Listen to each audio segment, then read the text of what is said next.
How's it going, guys? Welcome back to TheBlueShifting, and welcome to this special episode. Well, I guess that's semi-special, but it's one of my favorite things to do, and that's to take personality quizzes, and especially because this one's Cosmere related.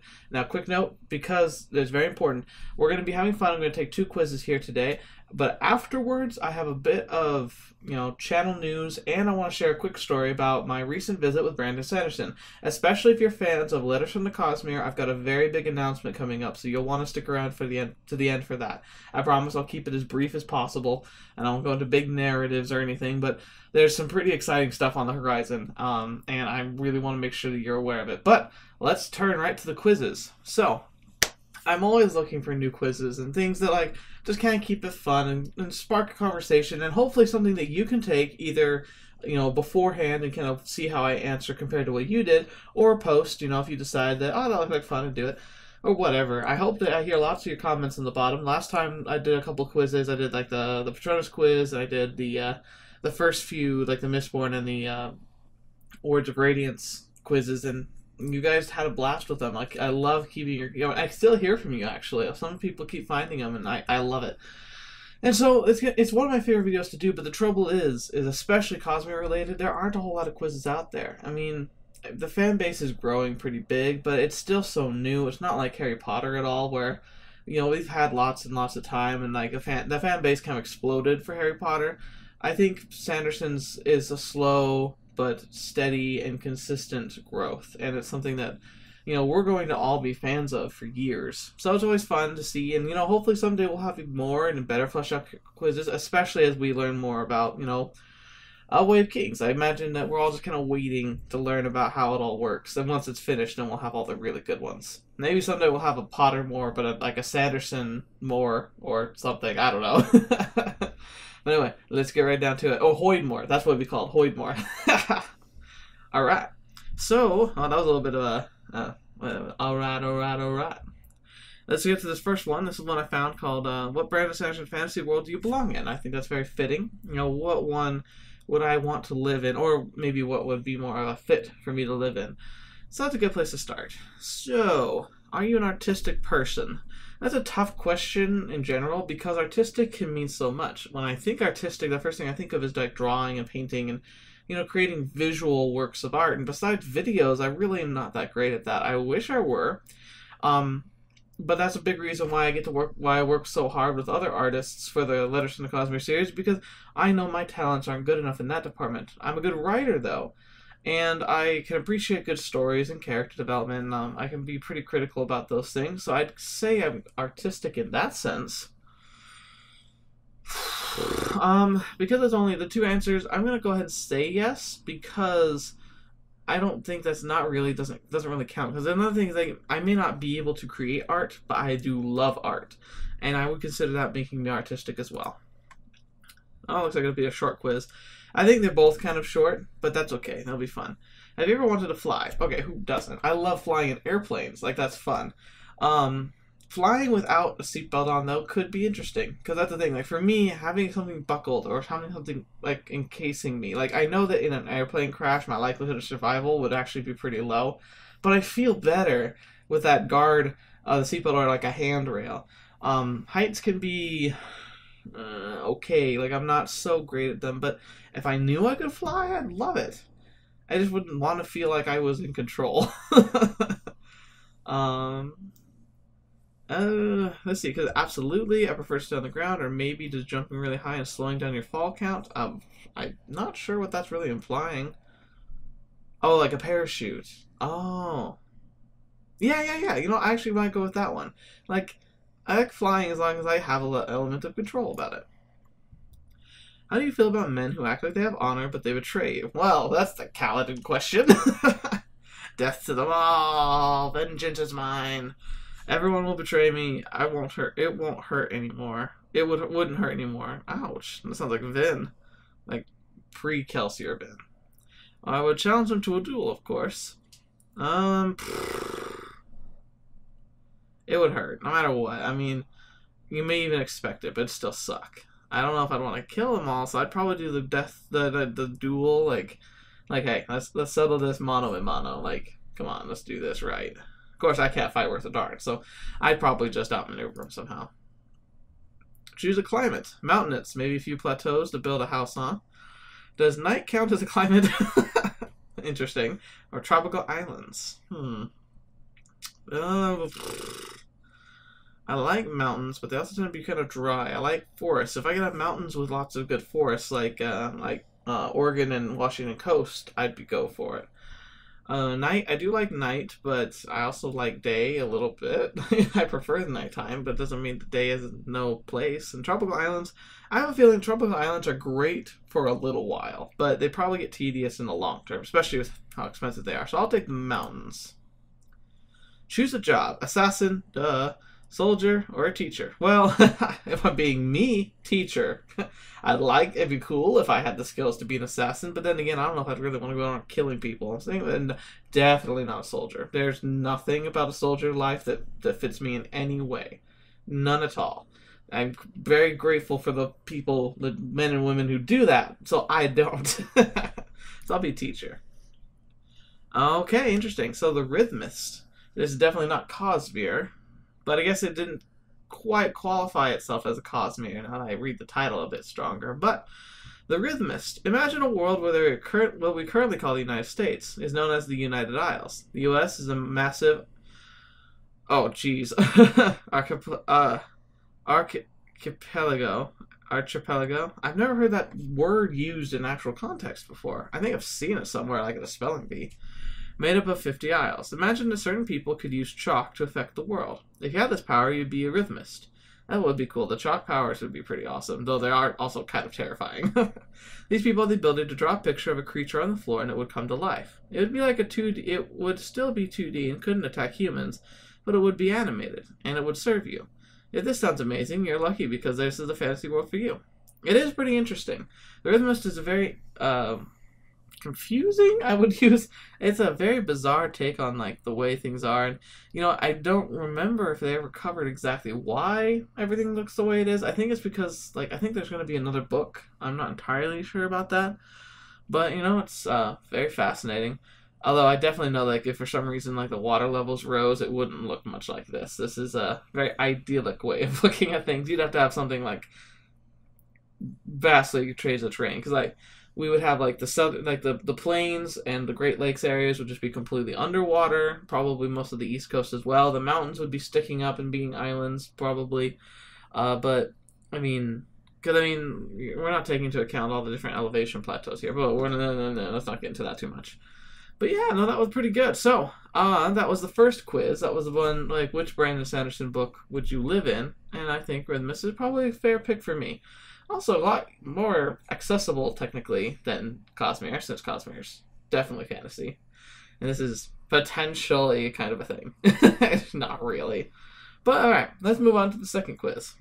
Okay, now this one here is interesting. If you remember the last quiz video I did, we did one where we were about what Knight Radiant would you be, and that one was really cool. I got, the Bond, is it Bondsmith? Yeah, the Bondsmith, which I thought was pretty cool, It seemed very interesting. And apparently this person saw that quiz and enjoyed it, but felt that it was a little biased for a few types of radiance. I don't know if that's exactly a good assessment, because it could just be that we all see ourselves a certain way. There's cool demographics you could probably look up, because the type of people who would like Brandon Sanderson books are probably all very similar in personality, because, you have a large selection base, but there's things that draw us to these books. And now we're all very different, of course, but there's something that ties us all together already, which is the book series, and that could mean there are other things that we have in common, very strongly or very consistently. But so this one, he said, is supposed to be a bit more open and balanced. So we're gonna see if once again I can get the same one, or if I find out being a different one. I don't know. Let's find out. Alright, so what Knight Radiant order are you? Choose a superpower. The ability to fly, ability to visit a parallel universe, and the ability to heal wounds easily. Oh gosh, darn it. You gotta admit, flying, that's really good. And that kind of trumped last time. I chose Windrunner over, shoot, what was it? I can't think of it. Lightweaver. But being able to visit a parallel universe would be freaking awesome. So I'm gonna have to go with that one because flying is cool, but just imagine the things you could see. Like if it was Shadesmar. I mean, Shadesmar is awesome, dangerous, but a way cool way to look at the world, and get to travel around a little bit if you want to. Plus, if it's not just that, but maybe something more similar to Megan's abilities from Steelheart and Calamity, definitely cool. All right. Which of the following did you like when you went to a park as a kid? Going down a slide, playing in a sandbox, or skipping stones in a lake or creek? Interesting. I liked going down the slide, but I think my favorite thing was skipping stones. That was one of the things my dad was really good at. I wasn't so great at it, so I got frustrated easily, but I did enjoy it. I liked how they would skip and bounce. So that would be more interesting, though, like, most playgrounds I went to didn't have pools and stuff, so slide would be the next pick. It's an interesting question for a quiz like this. You need to do a project for an art class. Which of the following do you choose to do? Mold something with clay, paint a landscape, or carve a wooden figure? I'd say carve a wooden figurine, because molding with clay, I never had a great grasp of it, though I do like watching people do making the pots on the spinning wheel. That looks fun. Painting a landscape, I'm rubbish with paints. Just absolute rubbish with paint. So, no. Carving a wood figurine, using a knife. I've done a lot of that growing up, and, I mean, it's kind of fun. So, like, my first instinct is carving a wood figurine. Favorite primary color? Well, that's easy. Blue. If you can't guess by the channel name, blue is my favorite color. What is your favorite secondary color? Green, orange, or violet? I have to go with violet. I'm a bigger fan of the darker tones. And I don't know, I'm not ashamed of it. I've actually, my blue and purple are a combo I think that work really well. You find yourself in war, what role are you? General or leader, infantryman, medic or surgeon, or scout or cartographer? Okay, this is an interesting question because I'm torn between general and leader and scout. Now the reason why I say this is because I think I'm more equipped and more skilled in the areas of things like the large picture and moving and seeing the big things that are happening and being able to do troop movements. However, I'm also hesitant because leadership and a general is something you earn. It's something you just choose to be. Like, you don't go to West Point saying, I'm going to be a general. I mean, you could, but you have to earn that right, and it's hard, and it often takes a lot of work. I'm willing to do the work, but saying, oh, I'd be the general seems kind of haughty to me. Now, I don't think it'd be infantryman. I would suck. Medic, I could do, but it would also really suck, and I don't know if I'd volunteer for that job. I'd rather do that than infantry, but scout and cartographer, I mean, dangerous, yes, but it's also, like, you kind of get to move at your own pace. You get to, like, keep yourself as hidden as possible, and I would prefer that. I've always been a bigger fan of being stealthy and being able to move without being seen, and ironically, pretty good at it. Especially when we got the two kids, they're sleeping, I have to be like a ninja if I ever want to, like, do something during the day when they're taking their nap, or like at night when they're sleeping. So I think I'd do it decently at a scout if I were in good shape. But all in all, I'll have to go with the general or leader just because I feel like I would actually be more, like, I'd be more skilled in that department. What should be more likely to do for a science project on? Social habits, metamorphosis, or the human body? Social habits, definitely. As a matter of fact, one of my favorite projects I ever did in school was a whole, like, a semester-long study of body language. It was super cool. Learned some pretty fun little tricks. Like, I'll give you one right now. If you want to know what someone's, like, actively thinking about in a circle of friends, look at their feet. Their feet will all typically point, usually both of them, but especially their dominant foot, will point in the direction of the person in the conversation they truly are listening to and are most interested in. This is just, it's a trick, and it typically works. I mean, it's never 100% with body language, especially because people can learn what their tells are and can actually teach themselves to be, more aware and less obvious about things like this. But in a casual conversation, if you watch the people's feet, you can kind of see who they're really focused on. Breathe is good. Breathing is great. Who is your favorite major character of the Stormlight Archive so far? Dalinar, Kaladin, Seth, or Shallan? I wish I said Syl. Syl is my personal favorite so far. It's interesting because, like, hands down, at first book, it would have been Kaladin. But he started disappointing me in the second book. And Shallan, who had been kind of boring in the first book, really rose to the occasion and became pretty awesome. I highly respect Dalinar. I don't know if I could be his friend, but I do really like what he's doing, and I think he's really making a lot of, I don't know, growth and change. But I think if I were to say, like, okay, who's the one character I want to spend my day with, it'd actually be Shallan. I think she'd be funny, she'd be hilarious, she sounds beautiful. I mean, there's no reason why not to. And Pattern, of course, is hilarious, but if I could stick with just Syl, I'd like Syl. Kaladin seems a little too broody for me, although he'd probably be okay with me since I've got brown eyes, so he'd be like, yeah, you're cool, you know, you won't try to stick me with a spear. Who's your favorite minor character of the Stormlight Archive so far? Lift, Yasna, Renarin, and Talon. Oh, yeah, I know Talon. Okay. Well, Lift isn't like a minor character anymore, thanks to Edge Dancer. She's gonna win, but just barely. Yasna would be a close second. I do like Yasna, but I feel like sometimes she can be a little too gloomy and doomy. I mean, she has to be, but it's a little intense sometimes. Lift is like a breath of air, a fresh air, happy air, and she's just fantastic. I think probably one of the most interesting characters Brandon's ever written. Just perspective on life, perspective in the world, and the way that she genuinely cares about people. It's really cool.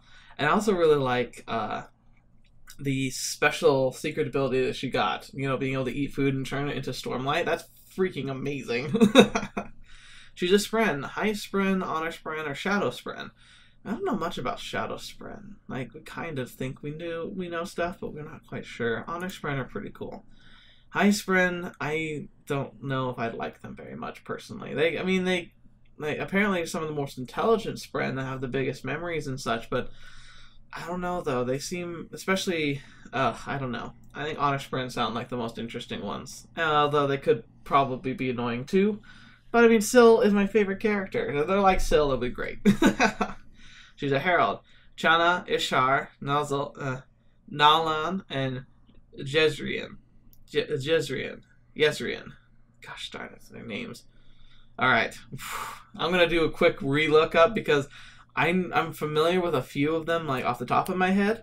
But like, half of these I can't quite pin down, so I'll be right back after I look them up. So 1 second. Okay, that took a little while. Alright, so I'll give you the brief down. So the Chana, she's the herald of the Dustbringers. Ishar. Shoot. Ishar. I knew it. I had it.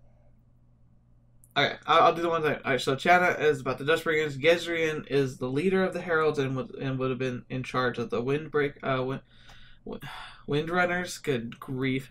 I make it sound like I don't know what I'm talking about. I promise I do. Nalan would have been in charge of the Skybreakers and is kind of still around. If you haven't noticed him yet, look for a crescent mark on the cheek and you'll recognize who he is. Well, pretty sure we know who he is. It's not 100% confirmed, but it's pretty much confirmed. And Ishar. Who was Ishar again? Gosh darn it. 1 sec, we're back. Okay, I kept getting mixed up because Ishar was the leader of the Bondsmiths, and that's the one I'm the least familiar with. We don't really know much about Ishar. So, I wanted this was supposed to be a blind pick. Sorry, dude, if it was, but I know I wanted to do it. I think out of these ones, it'd be between Ishar and Jezrien. I feel bad, though, because all these heralds did kind of, like, crappy things. I mean, abandoning the Oath Pact. I mean, they all did it. I don't know too much about Ishar, but Jezrien, I like, at the very least, Jezrien kind of, like, he wasn't going to dance around the issue of what he did wrong. He just did it.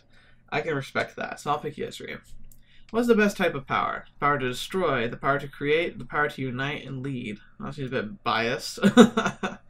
Well, the best type of power probably the power to create. I mean, making stuff, like taking things like raw materials and creating something greater from them. I mean, that's impressive and powerful. And uniting and leading is also important, but I mean, there's no one to unite and to lead if you can't make any progress. Destroying, I mean, it has its place, but it's too easy to overextend. Choose a subject. History, meteorology, or logistics. History. I think history is the great book of the past, like teaches us the most. And if you don't know your history, you're bound to make some major mistakes. Yasna was right at that point.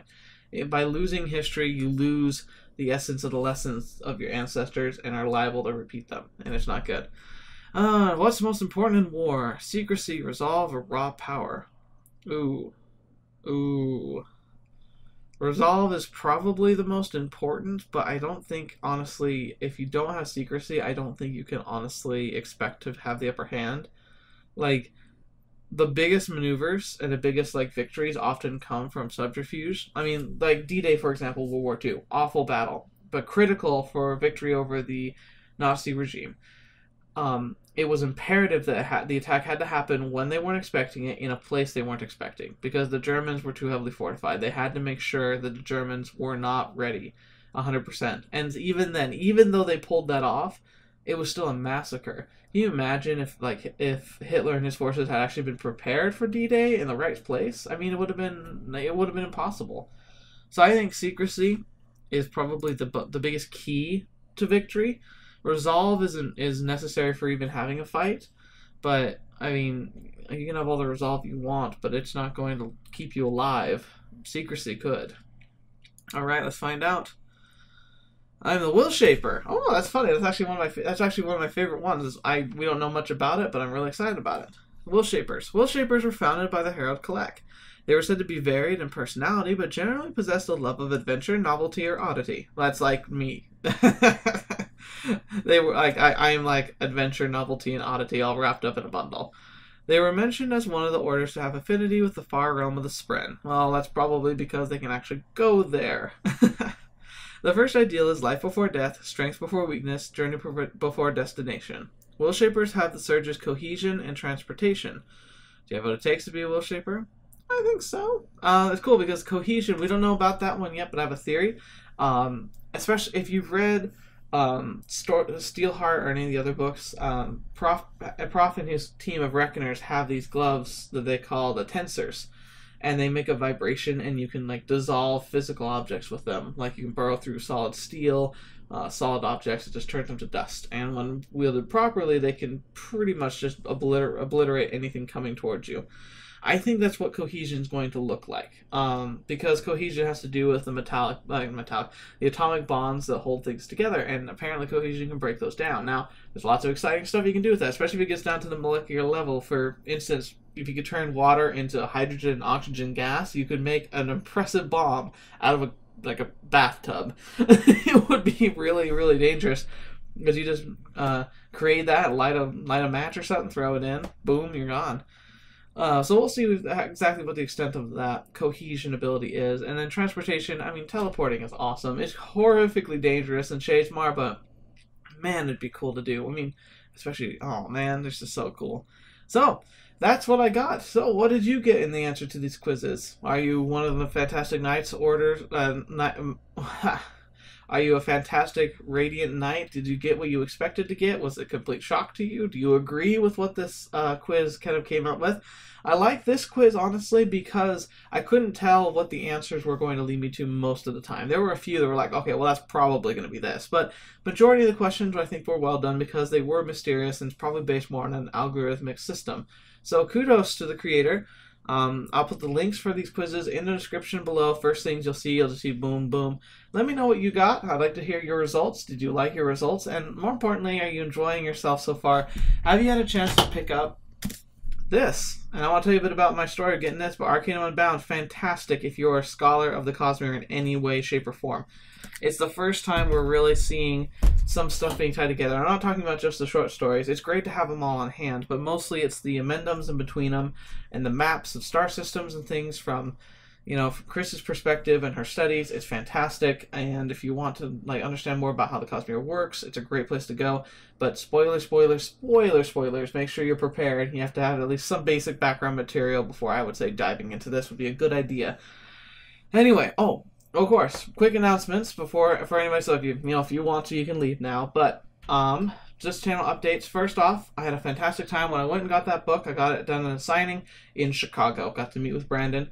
We had a great time. We got kind of rushed out of the library, so we ended up doing a Q&A session outside in the street for an hour in 20-degree weather. It was freezing, but it was amazing. But one of the big things about this trip was I had a few little things that get kind of ironed out about Legend of Cosmere, but more importantly, I never heard a confirmation of whether or not Brandon had seen my series. Like, I had talked to him, and he helped me get the foundation for the series going. He helped set that all up and give me permission to make it. But, you know, I don't receive emails or anything from him, so I was kind of in the dark, so it was a good opportunity. And I'm happy to say that I got it to him in line. I gave him the book. I asked him, hey, do you recognize me? He's like, yeah, but I'm not exactly sure where. I kind of clarified, was like, I was the one that have a YouTube channel, and I wanted to do a series based on the Cosmere, and I wanted to make it more of a narrative instead of just like book reviews. It's like, and it clicked for him. He's like, he remembered me. And he actually took the time and looked up at me. He's just like, I want to say, I like your series. I think you've done something really fascinating with it. He said what he likes about it is that it's a combination of like a fan fiction and theorizing and Cosmere theorists and kind of like blending the two together, which is exactly what I wanted. And he says that he thinks the approach is really cool. And he thinks that he likes the way that I've been doing it. So effectively, it's like another confirmation that the series is perfectly kosher. Part of me was always terrified because I'm a big worrier that like he was gonna hate my series, and if he genuinely hated it, like I was gonna stop because I didn't want to ever antagonize him in any way. But now I know that he approves of it. He's been watching them. He follows them on his Twitter feed. He like watches them when they come out. So he had some comments about him, like for instance. In case some of you may not know, the term shard pool is actually something that kind of has become a colloquialism around the fandom. Brandon's never used that word before. He's always used perpendicularities, but that seemed very technical, and so I decided to stick with it in my series because I figured it'd be more likely people are going to look up what is a shard pool instead of what is a perpendicularity. And he actually agreed that it's becoming so popular that it makes sense. And the nice thing is he appreciated how in the letter I made it sound like that Elstrick decided to call it a shard pool because of its association with shards and how it always involves a liquid body. And like I think it's kind of cool way for it to feel like there is a connection there. And I learned a lot of really fascinating stuff. And the last thing I want to say here is that Elstrick's backstory is 100% nailed down. I had a few gaps in my knowledge that prevented me from really being able to be 100% sure that his backstory was 100% possible because there's still mysteries to the Cosmere. But I was able to ask him the questions I needed. I got the stamp of 100% approval. His backstory is locked in. And that's where the big announcement is. My big announcement is I'm going to start making a short story series based on Elstrick and his adventures. I don't know how many of these I'll ever make. It's going to be sporadic, but there's so much about the character that I want to be able to flesh out that I can't do in the letters. The letters are kind of a post-action or a pre-action type of presentation where it's more focused on sharing a little bit of things that have happened in his life in comparison to what he's learning about now, some of the things he's observed and defining terms and sharing like just general information about the worlds he's visiting. And he's going to go more in depth, of course, but we still don't get to know the character that well from these letters. Not the way I kind of want to someday. So I'm going to start making a broach into the actual fan fictions. I'm doing one short story for this Christmas season as a gift, and I'm not going to be reproducing it because I want the person who gets the gift to be able to decide what they do with it. However, it is the prelude to what I hope will be a long chain of short stories. Now, where these will be posted, I'm not entirely sure. I'd like to know your thoughts on this. I'd like to share them on YouTube in a dramatic reading type setting, but that might not really be very feasible, especially because I don't feel comfortable sharing art with that, because that's not really a project that would be in line of using other people's art. So it'd be pretty much me reading like this. I don't know if that'd be very interesting. I think it might be more likely I'll put a text form of it both on 17th Shard and on my DeviantArt page, just because it's a place where that kind of stuff would have a bit of a better fit. I'm also going to look more in-depthly into the fanfiction sites on Tumblr and Reddit. I'm sure that they'd have places I could store it too. I just haven't spent a whole ton of time there. I've gotten so focused on just studying and archiving and gathering information from Brandon's core books. I haven't had a chance to dive into the fanfiction section like I normally would for a series I enjoy so much. But anyway, that's the end. I don't want to ramble too much longer. Thank you so much for joining me. It's been wonderful having you. Hopefully you had fun taking these quizzes. And until the next videos or whatever you happen to see next, I'll see you there.